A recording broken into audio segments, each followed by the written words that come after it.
Hello, இன்னைக்கு வந்து addition தான் நம்ம பார்க்க போகிறோம். அடிஷன் மீன்ஸ் நமக்கு வந்து நார்மல் அடிஷன் தெரியும்.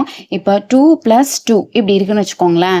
இதை ஆட் பண்ணி 4 அப்படிங்கிறது நமக்கு போட தெரியும். இதுவே ஃப்ராக்ஷனில் இருக்குன்னு வச்சுக்கோங்களேன். 1/2 + 1/2 இதில் வந்து பார்த்தீங்கன்னா நம்பர் ஃப்ராக்ஷனாக இருந்தாலும் டினாமினேட்டர் நமக்கு வந்து சேமாக இருக்குது. ஸோ நம்ம என்ன செய்யலாம்னா டினாமினேட்டராக அப்படியே எடுத்துக்கலாம்.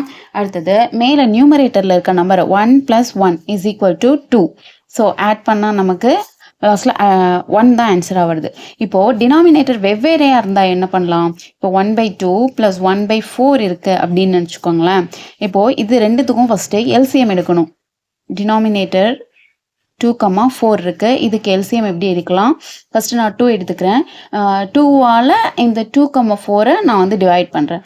1 × 2 2, 2 2s are 4. அகைன் நான் 2வால் பண்ணுறேன். ஏன்னா இங்கே 2 தான் இருக்குது. இந்த 1 அப்படியே கொண்டு வந்துடுறேன். 1 2 is 2. ஸோ 1, 1 வர்ற வரைக்கும் நம்ம என்ன செய்யணும்? அப்படியே டிவைட் பண்ணிக்கிட்டே வரோம். நமக்கு இங்கே என்ன ஆன்சர்? 2 × 2 4. ஸோ எல்சிஎம் வந்து 4. இப்போ எப்படி ஆட் பண்ணலான்னா, இங்கே 2 இருக்கா?